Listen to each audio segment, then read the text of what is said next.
मैं जब अपने ससुराल जाता था तो मेरी सासू माँ मुझे देखकर धीरे धीरे मुस्कुराती थी। ऐसा लगता था कि जैसे वह मेरे साथ वह करना चाहती है। ऐसे ही एक दिन मैं किसी काम से अपनी ससुराल गया था और मुझे वहाँ रात रुकना पड़ा था। मेरी सास बोली, आज घर के सभी लोग रिश्तेदार की शादी में जा रहे हैं तो घर में तुम और मैं अकेले ही रहेंगे। आज देखना है कि तुम्हारे अंदर कितना दम है। मैं अपनी सास को मम्मी कहता था। मैंने कहा, मम्मी अगर तुम मेरे साथ रहोगी तो कुछ गड़बड़ तो नहीं होगी? तो वह बोली, हम कुछ गलत थोड़ी कर रहे हैं जो तुम इतना डर रहे हो। तुम फिक्र मत करो, कुछ गड़बड़ नहीं होगी। फिर थोड़ी देर बाद घर के सभी लोग रिश्तेदार की शादी में चले गए। मम्मी मेरे पास आई और बोली, चलो अब हम भी अपना काम करते हैं। उसके बाद मम्मी मेरा हाथ पकड़ी और मुझे अपने कमरे में ले गई। मैंने सोचा आज तो मम्मी कुछ भी नहीं सुनेगी। आज वह मेरे साथ फिर वह दरवाजे की कुंडी लगाने लगी। उसके बाद मेरे पास आई और बोली, चलो अब और देर ना करो। मैं वह देखने के लिए बहुत बेचैन हूँ। मैं अपनी सासू माँ का यह रूप पहली बार देख रहा था। उसके बाद वह मेरा तो हेलो दोस्तों, कैसे हैं आप? अगर आप भी मेरी तरह अपनी सासू माँ के दीवाने हैं तो कहानी को पूरा ज़रूर सुनना, क्योंकि इस कहानी में मैं आपको बताने वाला हूँ कि कैसे अपनी सासू माँ को जन्नत की सैर कराई। तो दोस्तों, मेरा नाम राजू है और मैं एक मिडिल क्लास फैमिली से बिलोंग करता हूँ। मेरे पापा एक दुकानदार हैं। वह हमारे घर के बाहर ही अपनी छोटी सी दुकान चलाते हैं और मैं अपनी पढ़ाई कर रहा था। वैसे तो मेरा पढ़ाई में बिल्कुल भी मन नहीं लगता था, लेकिन पापा के डर की वजह से मैं पढ़ाई करता था। और बचपन से ही मेरे अंदर एक अजीब सी आदत थी कि मैं अपने से दुगनी उम्र की औरतों को बड़े ही प्यार से देखता था। मेरा उनके साथ बड़ा मन करता था। मेरे पड़ोस में जितनी भी बड़ी उम्र की औरतें थीं, उन सब के साथ मैं वह करने की कल्पना करता था। जब मैं 21 से 20 साल का हुआ तो मेरे पापा ने मेरी शादी करवा दी। मेरी बीवी का नाम नीता है। नीता की माँ यानी मेरी सास, वह अभी बिल्कुल जवान लगती थी, लेकिन कमाल की बात तो यह थी कि उनके पति बहुत बूढ़े हो चुके थे।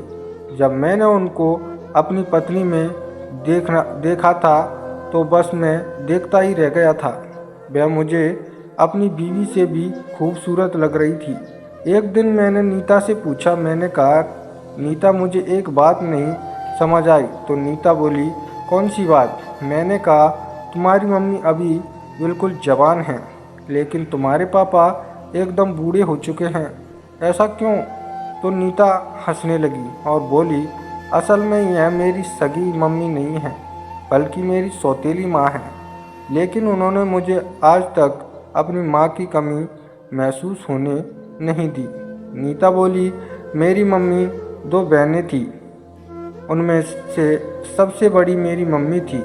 मेरे पैदा होने के कुछ घंटे बाद ही मेरी मम्मी को पता नहीं क्या हो गया और वह मुझे छोड़कर चली गई। उसके बाद मुझे संभालने का जिम्मा मेरी मौसी ने उठाया। उसके बाद मेरे नाना और नानी ने मेरी मौसी की शादी मेरे पापा से करवा दी थी। उस समय मेरी मौसी मेरी मम्मी से 7 साल छोटी थी। मैंने कहा, तुम्हारी मौसी ने इस शादी से इनकार नहीं किया? तो नीतू बोली, नहीं, मौसी का मन था कि वह ऐसा करके अपनी दीदी को अपने साथ महसूस करती। हमारी शादी को 2 महीने बीत गए हैं। नीता को लेकर अपने ससुराल घूमने गया था। जब मैं वहां पहुंचा तो मैंने देखा मेरी सास लाल कलर की साड़ी में एकदम मस्त लग रही थी। मेरी सास हम लोगों को देखकर बड़ी खुश हुई। वह बोली, आओ, आज तुम लोग बहुत ही सही समय पर आए हो। नीता बोली, क्या हुआ मम्मी, कोई प्रोग्राम है क्या? तो मेरी सास बोली, नहीं, आज मैंने तुम्हारा मनपसंद गाजर का हलवा बनाया है। उसके बाद नीता किचन में चली गई। मेरी सास मेरे बगल में आकर बैठ गई। वह धीरे से बोली, अच्छा दामाद जी, अब नीता के साथ मज़ा आता है कि नहीं? यह सुनकर मैं चौंक गया। मैंने कहा, मम्मी यहाँ आप क्या बोल रही हो? तो वह बोली, इसमें चौंकाने वाली कोई बात नहीं है। अगर नीता ठीक से ना कर पाए तो बता देना, मैं कर दूंगी। फिर मैं वहाँ से उठकर सामने बैठ गया। मुझे अपनी सासू माँ से आंख मिलाने में भी शर्म आ रही थी। तभी नीता आ गई। वह कटोरी में हलवा लेकर आई। हम सब हलवा खाने लगे। उसके बाद मैंने कहा, अच्छा नीता, जल्दी से सबसे मिल लो, फिर हम घर चलते हैं। तभी सासू माँ बोली, अरे अभी तुम्हें आए 1 घंटे भी नहीं हुआ और तुम जाने की बात कर रहे हो। नीता बोली, आज हम यहीं रुकते हैं ना, कल चलेंगे। मैंने कहा, ठीक है, बस आज रात भर रुकेंगे। तो सासू माँ बोली, एक तो तुम लोग इतने दिनों के बाद आए हो, कम से कम 2-4 दिन रुको। तो हमारे आने की खुशी में आज सासू माँ ने चिकन बनाया था। फिर हम सब ने खाना खा लिया। मैं थोड़ी देर के लिए छत पर टहलने चला गया। मैंने देखा सासू माँ भी वहाँ आ गई। वह बोली, दामाद जी, अगर आप चाहो तो आज की रात यादगार रात हो सकती है। मैंने कहा, मम्मी जी, आप ये कैसी बातें कर रही हैं? आप मेरी माँ के समान हो। तो वह बोली, माँ तो नहीं हूँ ना, और वैसे भी मैं अभी जवान हूँ, खूबसूरत भी हूँ। तो तुम्हें क्या चाहिए? इतने में नीता भी वहाँ आ गई। नीता बोली, सास और दामाद में क्या बात चल रही है?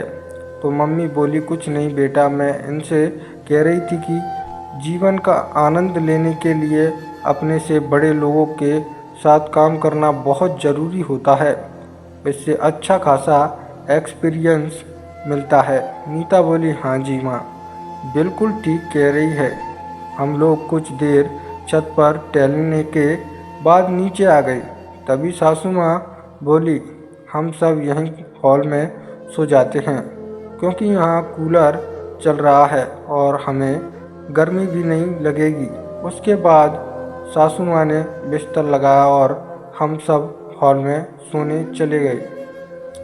नीता मेरे बगल में सो रही थी और सासू माँ दूसरी ओर सो रही थी। उसके बाद कब हमारी आंख लग गई और सुबह हो गई, हमें पता नहीं चला। जब मैं सुबह उठा तो देखा सासू माँ मेरे बगल में बैठी थी। हम दोनों हॉल में बिल्कुल अकेले थे। नीता कहीं दिखाई नहीं दे रही थी। मैंने कहा, मम्मी, नीता कहाँ है? तो वह बोली, नीता अपनी सहेली के यहाँ गई है, थोड़ी देर में आ जाएगी। तो मेरी सासू माँ मेरा हाथ पकड़कर बोली, दामाद जी, तुम मेरी बात क्यों नहीं मान रहे हो? बहुत मज़ा आएगा। मैंने कहा, मम्मी, अगर नीता को यह सब पता चल गया तो वह मुझे नहीं छोड़ेगी। मम्मी बोली, इसीलिए तो बोल रही हूँ, अभी नीता भी नहीं है घर में और घर में हम दोनों बिल्कुल अकेले हैं। मैं उठकर बैठ गया। मम्मी दरवाजे की कुंडी लगाने लगी। उसके बाद वह धीरे धीरे मेरे पास आकर बैठ गई। मैंने सोचा, यह मम्मी को क्या हो गया है? मैंने कभी नहीं सोचा था कि मेरी सास मेरे साथ यह सब करेगी। मुझे इस बात का भी डर था कि अगर कहीं इस समय नीता आ गई तो वह मुझे कभी माफ़ नहीं करेगी। तभी अचानक मैं उठा और दरवाज़ा खोला, बाहर भाग गया। जब मैं बाहर गया तो देखा नीता बाहर खड़ी थी और मुझे देखकर हंसने लगी। मुझे कुछ भी समझ नहीं आ रहा था कि यह सब क्या हो रहा है। तभी मम्मी भी कमरे के अंदर से हंसती हुई बाहर आई और मैंने कहा, यह सब क्या हो रहा है? तो नीता बोली, मैं आपको समझती हूँ। मम्मी आपकी परीक्षा ले रही थी कि तुम किसी दूसरी औरत के साथ कैसा बर्ताव करते हो। तभी सासू माँ बोली, दामाद जी, हर माँ की इच्छा होती है कि उसकी बेटी को एक अच्छा आदमी मिले जो उसे दुनिया की सारी खुशियाँ दे। और आज मुझे यकीन हो गया है कि आप मेरी बेटी के लिए सबसे बेस्ट पति हो। मैं बस आपकी परीक्षा ले रही थी और कुछ नहीं। मेरी परीक्षा में तुम सफल हुए। तो दोस्तों, कैसी लगी हमारी कहानी? अगर कहानी अच्छी लगी हो तो वीडियो को लाइक और चैनल को सब्सक्राइब ज़रूर कर दें।